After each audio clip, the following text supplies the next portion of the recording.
안녕하세요, 여러분. 미라클 선입니다.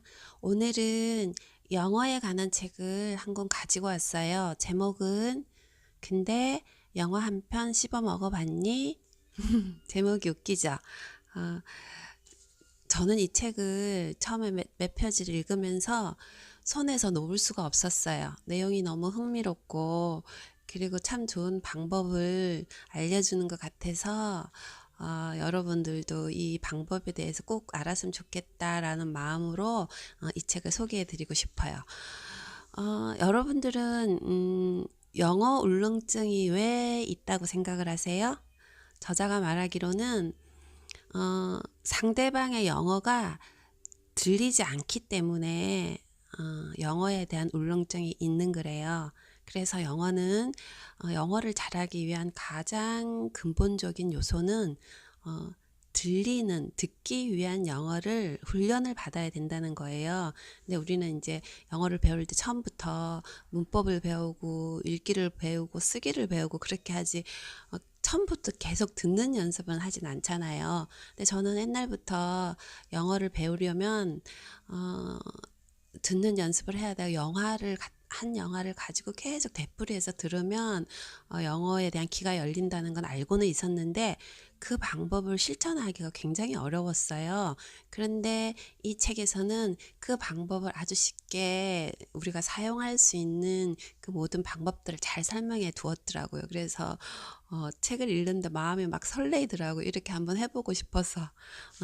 이 책이 주는 두 가지 메시지를 여러분들한테 간단하게 말씀을 드린다면, 첫 번째는 열등생이었던 저자가 영어를 원어민처럼 듣고 말할 수 있게 해준 방법을 설명해 주는 거고요. 두 번째는 영어 정복에 자포자기 하신 분들에게 용기와 희망을 줄 수 있다는 거.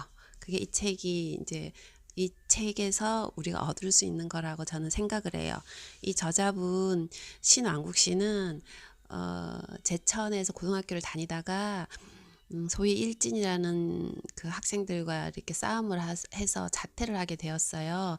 그래서 혼자 이제 나와서 지내다가 20살에 영어 공부를 시작을 하게 되었는데 처음에는 방법을 잘 몰라서 이제 서점에서 책을 여러 권 영어 공부하는 법에 대한 책을 여러 권 사서 읽어보았는데 그 책의 모든 공통점은 하나였대요. 영어는 읽고 쓰는 문법을 공부하는 것이 아니라 듣는 연습부터 해야 된다. 그게 이제 공통점이었대요. 그래서 이제 학원에서 영화를 가리키면서 듣는 공부를 시키는 학원을 찾아서 제천에서 부산까지 갔었대요. 부산에서 그 학원에서 공부를 한 2달 정도는 하고는 학원에서 보내는 시간은 별 의미를 없다고 생각을 하고 집으로 와서 자신이 그 영화 듣는 방법을 모색을 해서 그리고 학원에서 하는 거에다가 조금 더 자신에게 맞는 방법을 더하여서 그렇게 해서 이제 공부를 했는데 2달 만에 애니메이션 라푼젤이라는 영화를 가지고 시작을 했는데 되풀이하는 방법을 계속해서 2달 만에 귀가 열리는 그런 성과를 얻었다고 하더라고요. 그리고 이제 그 뒤에 또다시 공부를 조금 더 해서 한 6개월 정도 했을 때는 영화가 거의 다 전부 원어민처럼 들을 수 있을 정도가 되었다고 하네요. 그래서 결론적으로는 이 저자가 열등생이었었는데 영어를 잘하게 됨으로 자기의 방법을 개발해서 영어를 잘하게 됨으로써 미국의 칼리지에 처음 들어가게 됩니다. 칼리지에서 공부를 열심히 해서 이제 미국에 있는 UC 버클리라는 명문 대학에 편입을 하게 되어요. 그러니까 이제 그렇게 하는데 걸리는 시간은 많이 걸리진 않았다고 그러더라고요. 그러니까 영어 하나가 주는 그 베네핏에 대한 책의 소개도 많이 나와요. 그러니까 이분이 영어를 잘하게 되고 대학에서 공부를 하게 되면서 아는 형님의 소개로 이렇게 너가 영어를 잘하고 이제 영어를 가리키는 거를 유튜브하고 네이버 카페에다가 올리게 되었대요. 근데 놀랍게도 너무 많은 이제 이 구독자들이 모이는 거예요. 그래서 유튜브에 올린 강의하는 영상을 많은 사람들이 와서 보고는 이제 개인적으로 과외 요청을 하였대요. 영어를 좀 배우고 싶다고. 그런데 놀랍게도 이제 이분이 이제 미국에서 대학을 다니면서 유튜브에다가 영어 가르친 영상을 올렸는데 놀랍게도 개인 가해를 요청하시는 분의 90%가 미국에 현재 살고 계시는 분들이었대요. 그리고 이제 유튜브를 시청하시는 구독자분들도 네이버 카페에 이렇게 가입해서 이렇게 이야기를 나눠보면은 거의 막 영어 선생님도 많았고 대학생도 많았고 이렇게 전문자 종사자들도 많았고, 그러니까 충분히 영어는 이미 다 알고는 있는데 말을 못하고 듣기를 못하는 거였다는 거죠. 그래서 이분이 정말 우리나라 영어가 잘못 가르치고 있고 내가 이 듣는 거를 갖다가 많이 전파해야 되겠다라는 그런 생각을 하였대요. 그러니까 이제 이 과외하신 분 중에 단 한 분 예화를 책에다 소개를 했는데 어떤 분이었냐면은 UCLA를 미국에서 졸업하신 분이세요. 졸업은 했는데 영어 듣기가 안 된다고 이제 가해를 하러 오셨대요. 그래서 저자분이 그러면 여기 미국의 대학교를 어떻게 졸업을 하셨어요? 라고 물어봤더니 읽고 쓰고 에세이 하는 데는 별 문제가 없었대요. 그래서 수업을 할 때 토론 위주로 하는 수업은 거의 시간표에 짜지를 않고 듣지를 않고, 그러니까 자기가 할 수 있는 부분의 수업들을 위주로 듣고 결국은 학점을 다 태우고 졸업을 했다고. 그렇지만 영어가 100% 들리지를 않아서 이렇게 생활하는데, 원어민들하고 생활하는 데는 문제가 있다 해서 이 저자분을 찾아오셔서 이 저자분이 자기가 연습한 그 방법대로 이분한테 이제 가르쳐 드렸대요. 지금은 이제 그렇게 연습을 하고 지금은 이제 미국에서 생활하는데 원어민들하고 교제를 나누는데 못 알아듣는 일도 없고 거의 이제 정상적인 삶을 살 수 있다고 이제 그런 예화를 이제 여기다가 적어 놨더라고요. 그러면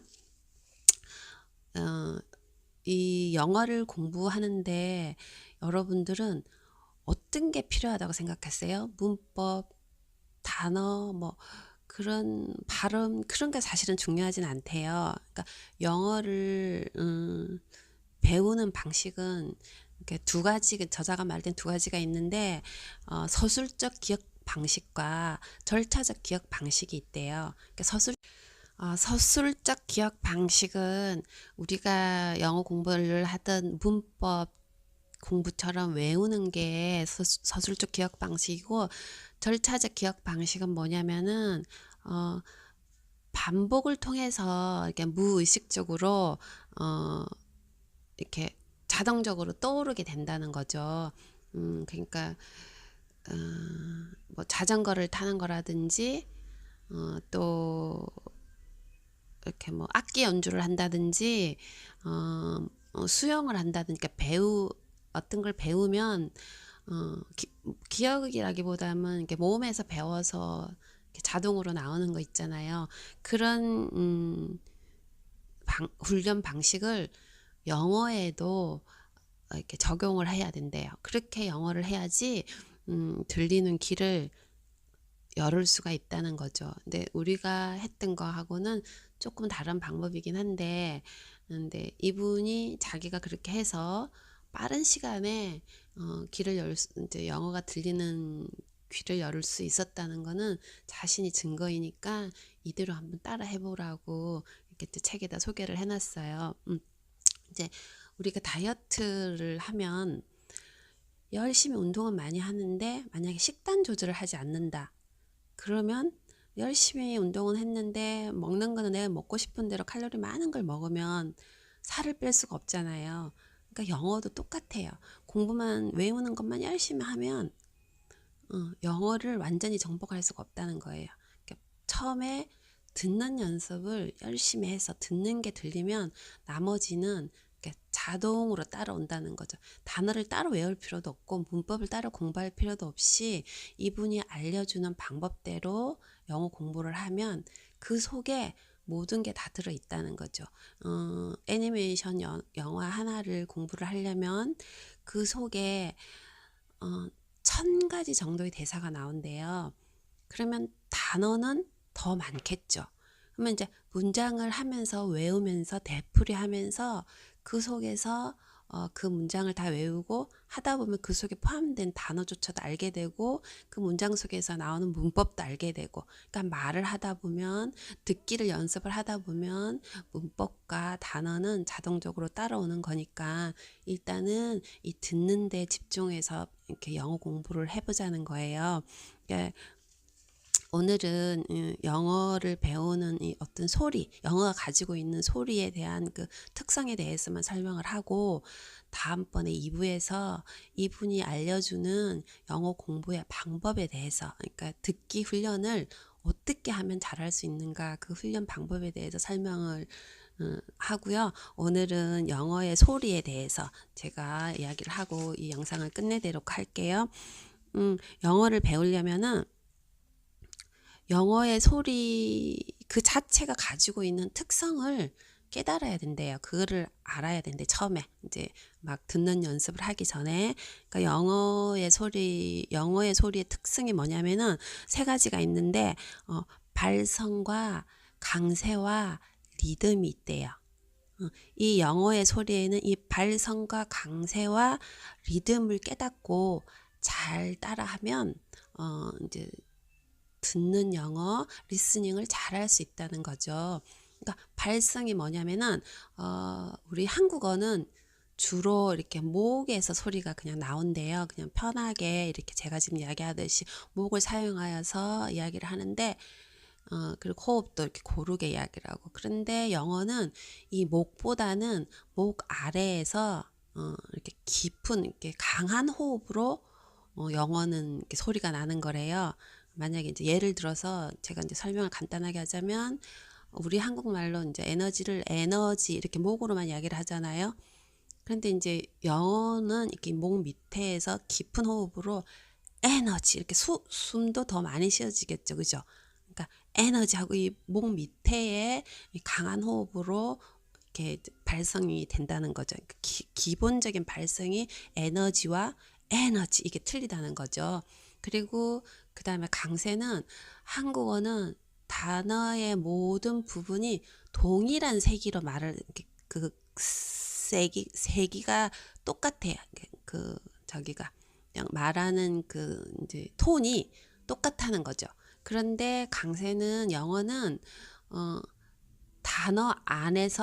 영어는 단어 안에서 어느 한 부분에 강세를 주는 거예요. 그러니까 만약에 영어로 우리가 어라운드를 이야기를 한다면 어라운드 이렇게 하는 게 아니라 라에다 강세를 주어서 어라운드 이렇게 한다는 거죠. 그러면은 같이 어라운드 하는 거랑 어라운드 하는 거랑 틀린 거겠죠. 이렇게 강세가 있다는 거죠. 그 다음에 리듬은, 한국어는 모든 단어에 세기가 없으니까 어차피 이렇게 리듬을 탈 수가 없는 거예요.